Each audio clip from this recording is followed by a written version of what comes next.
तो कला के आज तहत जो है हम लोग दृश्य कला का महत्व और इसकी उपयोगिता के बारे में जानकारी लेंगे, है ना, समझ बनाने का प्रयास करेंगे। दृश्य कला जैसा कि आप जान चुके हैं कि जिसको देखा जा सके। कला का वह पक्ष या कलात्मक अभिव्यक्ति जिन्हें हम देख पाते हैं या जिसकी मूर्त अनुभूति हमें होती है, दृश्य कला की श्रेणी में लोग रखते हैं ना। कलात्मक अभिव्यक्ति जिन्हें हम देख पाते हैं या जिनकी मूर्त अनुभूति होती है, उसे हम लोग क्या है कि दृश्य कला के तहत रखते हैं। जैसे कि फोटोग्राफी, छपाई, मूर्ति कला आदि। कला भी द्विबिंबीय या त्रिबिंबीय हो सकती है। अगर हम बात करें द्विबिंबीय की, तो इसमें रखेंगे चित्र को, पेंटिंग को, कोलाज को। इसी तरह से अन्य हैं जो द्विबिंबीय दृश्य कला के एग्जाम्पल हो सकते हैं। जबकि हम त्रिबिंबीय दृश्य कला की बात करें तो इसके तहत मूर्ति कला, पुतली कला, मूर्ति का शिल्प, जी सर, हाँ, और काष्ठ कला, ये सब जो हैं यह त्रिबिंबीय दृश्य कला के उदाहरण हैं। अब हम ये समझेंगे कि दृश्य कला के लिए आवश्यक तत्व क्या है। आखिर दृश्य कला के तहत हमको कुछ कार्य करना है ना, चाहे पेंटिंग बनाने की बात हो, कोलाज बनाने की बात हो, चित्र बनाने की बात हो, या पुतली कला का निर्माण करना हो, काष्ठ का कुछ निर्माण करना हो, तो उसके लिए हमारे लिए जो आवश्यक तत्व है दृश्य कला के लिए वो क्या है। तो आवश्यक तत्व होता है कि इसका रेखा, आकृति, स्वरूप, स्थान, बनावट, मूल्य और रंग, ये जो नाम हम धरे हैं, ये सभी जो है दृश्य कला के आवश्यक तत्व हैं। अब हम बात करते हैं कि दृश्य कला की विभिन्न विधाओं के लिए भिन्न भिन्न प्रकार की सामग्री का प्रयोग किया जा सकता है। दृश्य कला की अगर हम विभिन्न विधाओं का अगर हम प्रयोग करते हैं या उसका निर्माण करना है, तो उसके लिए विभिन्न प्रकार के सामग्री का हम लोग उपयोग कर सकते हैं। अगर रेखा चित्र की बात करते हैं तो रेखा चित्र के लिए जो आवश्यक सामग्री होगा वह होगा पेंसिल, चारकोल, स्केच पेन या चौक कहें या रंगीन चौक आप ले सकते हैं। तो इससे क्या होगा कि हम लोग रेखा चित्र का निर्माण कर सकते हैं। अब है कि मान लीजिए कि हमको कोई चीज़ पेंटिंग करनी है। अब देखिए यहाँ एक रेखा चित्र का अलग हम मैंने रखे हैं कैटेगरी में, और पेंटिंग को अलग कैटेगरी में कर देते हैं। तो अगर किसी व्यक्ति को या बच्चे को पेंटिंग बनाना है तो उसके लिए उसका जो आवश्यक सामग्री होगा वह होगा पेस्टल रंग, पेंटल रंग, स्केच पेन, मोम का जो बनाया हुआ आता है पेंसिल जैसा, तो मोमी रंग, पोस्टर रंग, और सबसे महत्वपूर्ण है वह है ब्रश है। अगर आप कोलाज के निर्माण करना चाहते हैं तो हाँ, पेंसिल रंग और ये सब लाल ये सब बोले हैं तो किसके लिए? तो ये पेंटिंग के लिए बोले हैं। पहला चीज़ हम बताएं कि जैसे रेखा चित्र के लिए, दूसरा बताएं पेंटिंग के लिए। इस कला में हम अलग अलग चीज़ों का निर्माण कर सकते हैं ना। तो अब हम यहाँ पर बता रहे हैं कि दृश्य कला के विभिन्न जो विधा है, तो विभिन्न विधाओं में कौन कौन आवश्यक सामग्री हो सकती है।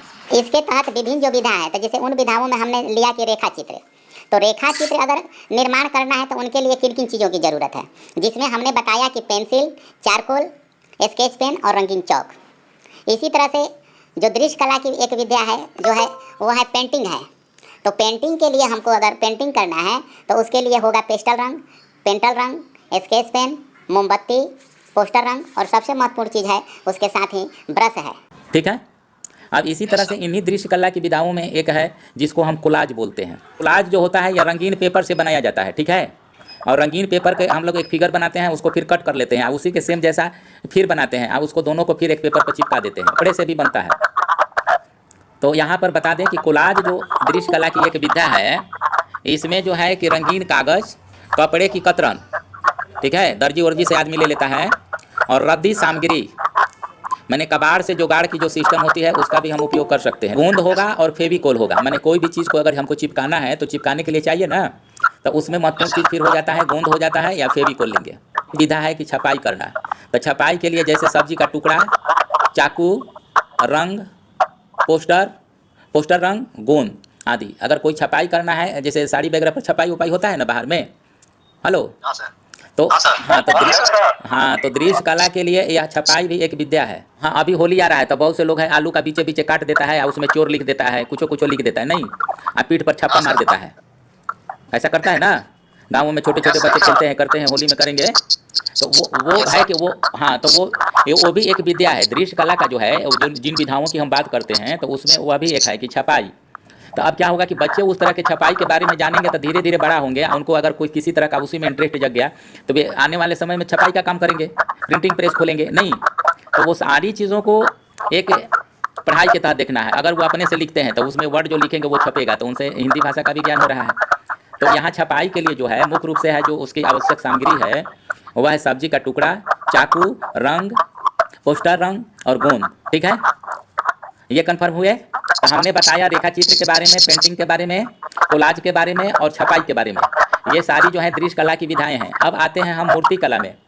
तो अगर मूर्ति कला के लिए कार्य करना है तो इसमें किन चीज़ों की ज़रूरत होगी, आप लोग बताना चाहेंगे? कि मूर्ति कला में जो है तो मुख्य रूप से इसमें क्या है कि तालाब की मिट्टी, चिकनी मिट्टी जो आप बोल रहे हैं, या बर्तन बनाने की मिट्टी है ना, काली मिट्टी वो लोग लाता है। और मूर्ति कला के लिए जो उसके औजार अवेलेबल हैं, नहीं, मूर्ति कला के लिए जो उसका औजार है, प्रिस्क्राइब औजार होता है, तो उन सारे औजारों की ज़रूरत होगी। अब हम आते हैं कि कला शिक्षा में दृश्य कला का अगर हम देखें तो बहुत महत्वपूर्ण स्थान है ना। वैसे तो कला के माध्यम से कल्पना की अभिव्यक्ति होती है, ठीक है, लेकिन जिस सहजता से कल्पनाओं की सार्थकता या यूँ कहें कि सार्थक अभिव्यक्ति दृश्य कला के माध्यम से होती है, वह अपने आप में देखेंगे कि अद्वितीय होती है। वास्तव में दृश्य कला कल्पना, सोच, अनुभवों का मूर्तन है।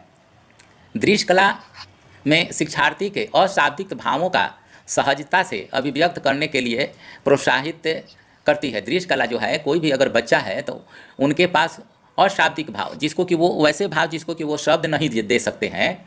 आपको पिछले भी क्लास में हमने बताया था कि जहाँ शब्द का प्रभाव खत्म हो जाता है, जहाँ भाषा की शक्ति खत्म हो जाती है, वहाँ से कला जो है काम करना शुरू करती है अब किसी भी व्यक्ति की भावनाओं को, बातों को अभिव्यक्त करने के लिए। ठीक है, तो अब जो है यहाँ पर है कि उसी को मतलब इस रूप में समझा जा सकता है कि दृश्य कला शिक्षार्थियों के अशाब्दिक भावों को सहजता से अभिव्यक्त करने के लिए हमेशा प्रोत्साहित करती है। खासकर दृश्य कला में प्रयुक्त सामग्री दृश्य अभिव्यक्ति को और भी जीवंत बना देते हैं। दृश्य कलाएँ नए अनुभवों के सृजन और पुराने अनुभवों की निरंतरता को सुनिश्चित करती है। मतलब दृश्य कला पर अगर कोई व्यक्ति कार्य करता है तो वह पुराने अनुभव को सहेजता है और उसके साथ साथ नई अनुभवों का वह सृजन करता है पुराने अनुभवों के आधार पर। तो ये इसी तरह से यहाँ पर यह स्पष्ट हो जाता है कि पुराने अनुभव और नए अनुभवों की सृजन की निरंतरता को भी यह दृश्य कला जो है सुनिश्चित करने का कार्य करती है। साथ ही दृश्य कलाओं के माध्यम से जो प्राप्त अनुभव होता है वह शिक्षार्थी के मस्तिष्क में अस्थायी छाप छोड़ देती है।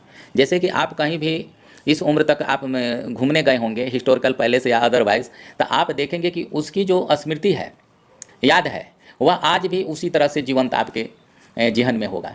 तो वही कहता है कि दृश्य कलाओं के माध्यम से जो प्राप्त अनुभव होता है वह बच्चों के मस्तिष्क में अस्थायी छाप छोड़ती है। महत्वपूर्ण रूप से दृश्य सामग्री विभिन्न अवधारणाओं की सैद्धांतिक पृष्ठभूमि को व्यवहारिक आधार प्रदान करती है।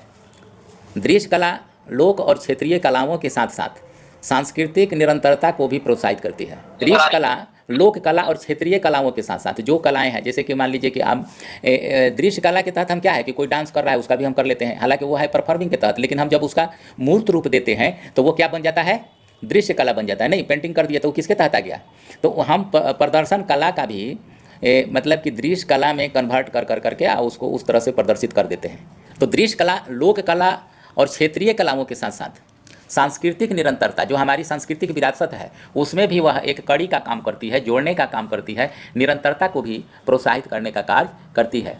दृश्य कला ऐन्द्रिक अनुशासन, अगर मान लीजिए कि कोई व्यक्ति पेंटिंग कर रहा है तो उसके अंदर उसके इंद्रियों का अगर उनके बस में नहीं होगा, अर्थात ऐन्द्रिक अनुशासन नहीं होगा, तो वह व्यक्ति किसी भी दृश्य कला का निर्माण नहीं कर सकता है।